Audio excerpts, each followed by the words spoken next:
If that's true, then your behavior is nothing less than open insubordination against your own young master. The word insubordination struck them like a blade. Suddenly, every servant realized how serious the situation had become. One after another, they collapsed to the ground, begging for mercy.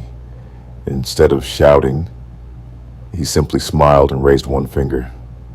Quiet. The entire courtyard fell silent as every servant lowered their head.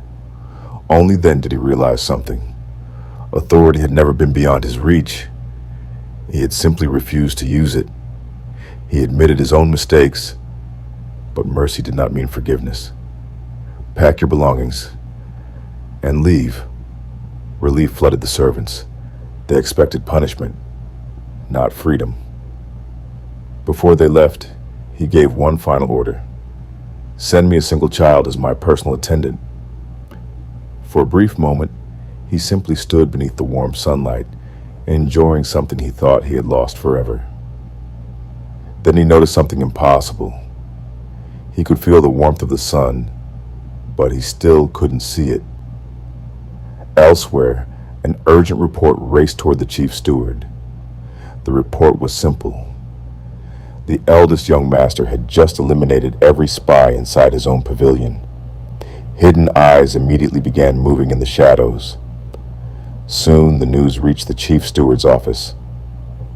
Even the chief steward couldn't believe it. The man who had ignored the world for 10 years had suddenly begun making decisive moves. Then a memory resurfaced. The unforgettable day the young master first picked up a sword. While the sword house trembled over the eldest young master's sudden transformation, one man realized simple observation was no longer enough. Soon, Jong-ah answered the chief steward's summons. Without wasting time, the chief steward called her closer. For years, he had carefully chosen who would serve each young master. But today, that balance was about to change. One thing was certain. The succession battle had finally begun, and the eldest young master would stand at its center.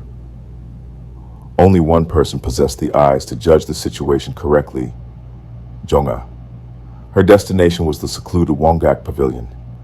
Even before entering, she could sense something different about the place. The chief steward's warning echoed in her mind.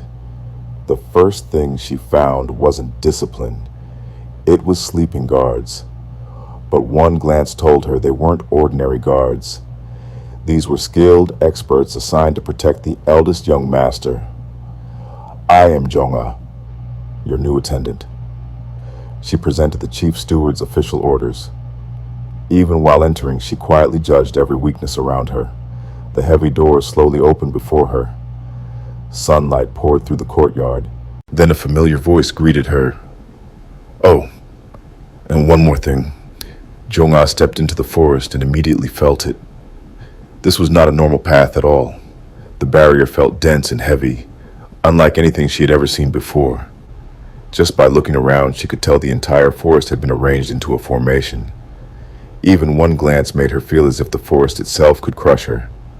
As she moved forward, the power of the place became even clearer. She could not sense any internal energy from the girl she was supposed to meet.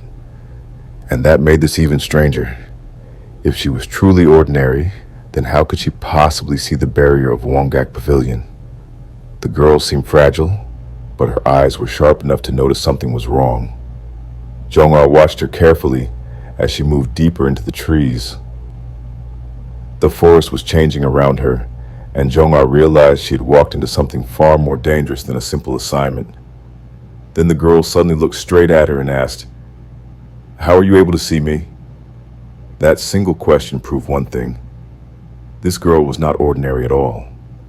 For a moment, even Jong-ah had to admit this meeting was turning strange. Then she felt it. Something inside the girl was awakening. A hidden light burned inside her eye, as if she were seeing beyond normal human limits. Jong-ah had seen enough to know this was no ordinary child. Before the darkness could swallow her completely, someone reached out and pulled her back. The two of them ended up in each other's arms, both shaken by what had just happened. At that moment, Jong-ah realized the girl was connected to something even bigger than the chief steward had warned her about.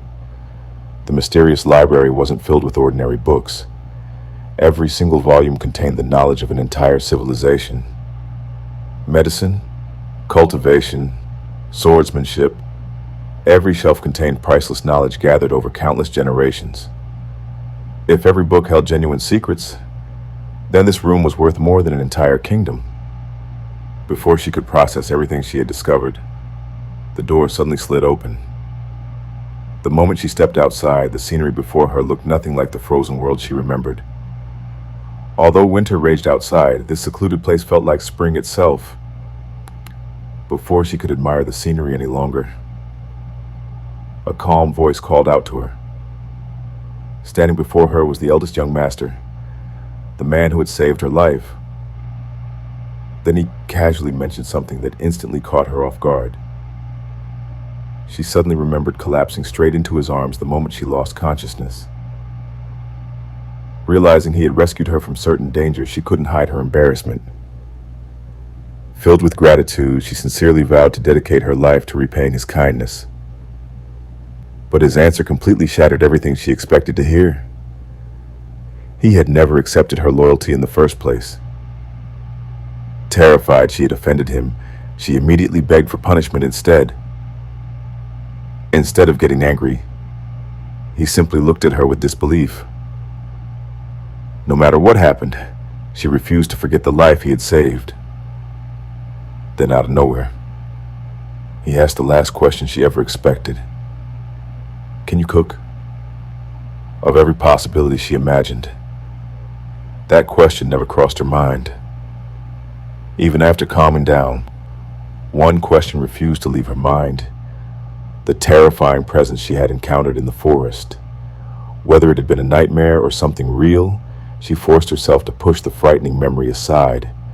Determined not to lose focus again, she returned to preparing dinner with practiced precision.